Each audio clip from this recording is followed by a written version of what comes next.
I think we have some late word just arriving, and I'll interrupt to bring this to you.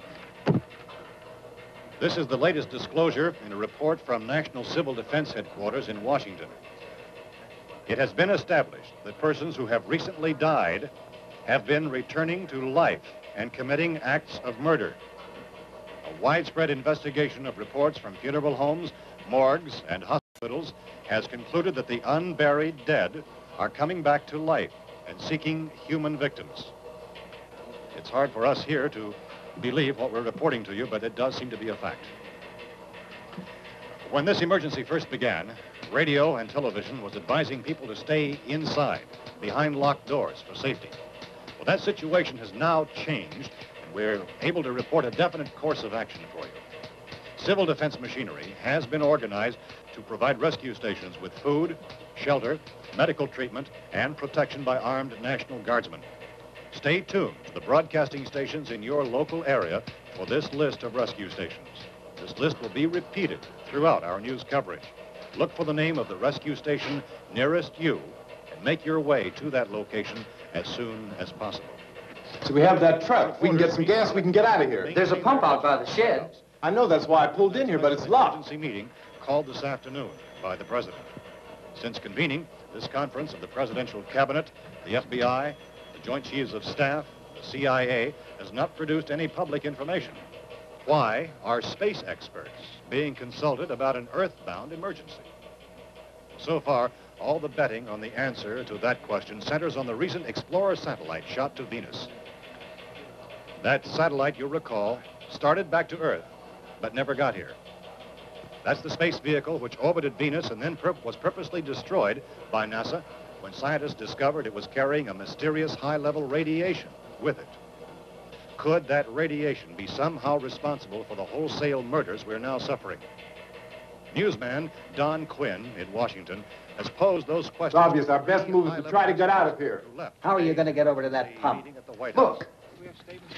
You're coming from a meeting regarding the explosion of the Venus probe, is that right? Yes, that was the subject of the meeting. You feel there is a connection between this and the phenomenon? There's a definite connection. In other words, you feel that the radiation on the Venus probe is enough to cause these mutations? There was a very high degree of radiation. Well, just a minute. I'm not sure that that's certain at all. I don't think that has been only logical irrefutably explanation proved. that we have at this time. Some further explanation of this. We've heard all we need to know. We have to try to get out of here. He said the rescue stations have doctors and medical supplies. If we could get care in there, we could get help for her. No, it's one of the world's foremost authorities on space science and technology. Willard. I saw a sign that said Willard. It's only about 17 miles from here. You know this area. You from around here? Judy and I are both from around here. We were on our way up to the lake to go swimming. And Judy had a radio, and we heard the first reports about this. So we knew the old house was here, and we came in and found the lady upstairs dead. Then these other people came. We went down into the basement and put a bar across the door, and it is pretty strong. How could we possibly get away from here? We've got a sick child, 2 women, 1 woman out of her head, 3 men, and the place is surrounded with these things. For NASA. Dr. Grimes, your entire staff, I know, has been working very hard to find some solution to these things that are happening. Do you have any answers at this time? Yes, we have some answers. But first, let me stress the importance of seeking medical attention for anyone who's been injured in any way. We don't know yet what complications might result from such injuries. How bad has your kid been hurt? Good advice, Doctor. Now, how about the basic problem of patients? Well, Look, you go down there and tell... Judy? Yeah, you tell Judy to come up here and you stay with the kid, all right? Action taken with regard to the Venus probe. In the cold room at the university, we had a cadaver from which all 4 limbs had been amputated. Sometime early this morning, it opened its eyes and began to move its trunk. It was dead, but it opened its eyes and tried to move. They want you upstairs. Did she ask for me? She hasn't done anything. I don't understand. Baby. It's Mommy. I heard. I'll come back down as soon as I find out what they want. Thank you, Judy. The body should be disposed of at once, preferably by cremation. Well, how long after death, then, does the body become reactivated? It's only a matter of minutes. Minutes? Well, that doesn't give people time to make any arrangements. No, you're right. It doesn't give them time to make funeral arrangements. The bodies must be carried to the street and burned. They must be burned immediately. Soak them with gasoline and burn them. The bereaved will have to forego the dubious comforts that a funeral service will give. They're just dead flesh and dangerous. I see. Judy, I need you to find some bedspreads or sheets to tear up into small strips, okay? Is there a fruit cellar here? Yes. We need some bottles or jars to make Molotov cocktails and hold them up while we try to escape. Hey, there's a big can of kerosene down there. I'll see what I can find. I'll look for the bottles. There's a big key ring down there. There may be a key to the gas pump on it. I'll check. We can toss the cocktails from a window upstairs. Meantime, a couple of us can go out and try to get the gas and come back for the rest of the people. But that'll leave a door open someplace. Yeah, that's right. It better be this door. It's closer to the truck. Before we go out, we'll put some supplies behind the cellar door. While we're gone, the rest of you can hold up in there. I found some fruit jars in the cellar. And there's a key on here that's labeled for the gas pump out back.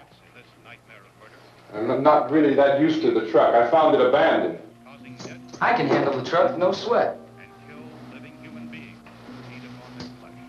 You're it, then. You and I'll go.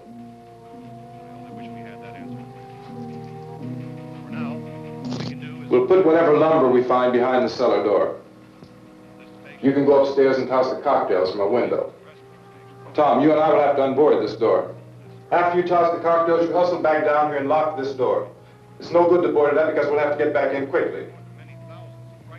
After we get the gas and get back into the house, then we'll worry about getting everybody into the truck. Now let's move it. There are no place to flee for safety, except to the rescue stations which have been set up.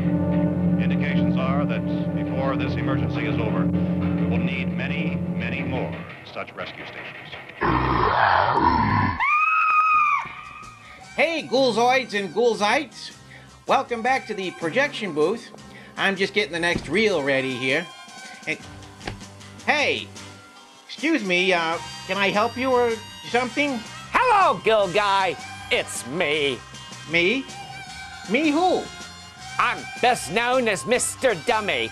You see, I'm a ventriloquist dummy. A ventriloquist dummy? But you're just standing here all by yourself. I mean, there ain't nobody operating you or nothing. Oh, that's a good point there, shimp. You see, I'm a possessed ventriloquist dummy.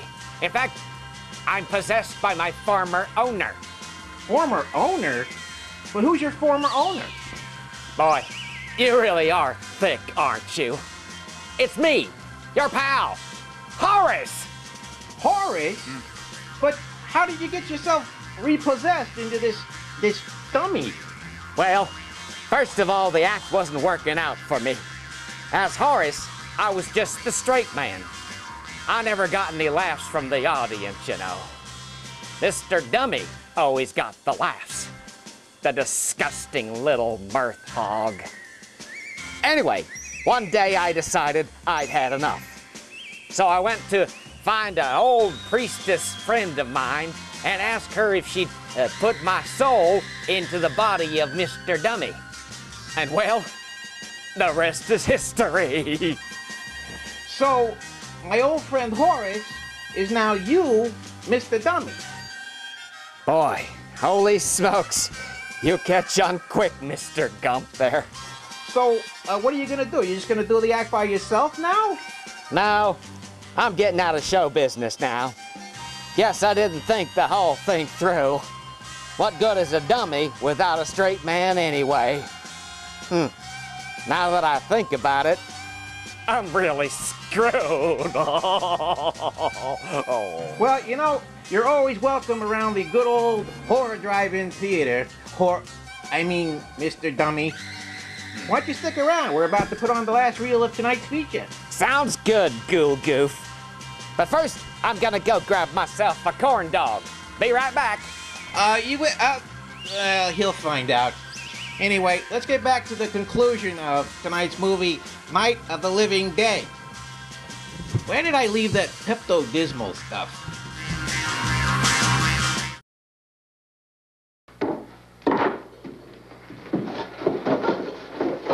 We better get her downstairs. We have to go downstairs now, Barbara. She's right. You have to go downstairs now, just for a little while, until we get back. Then we can all leave. Oh, I'd like to leave. Yes.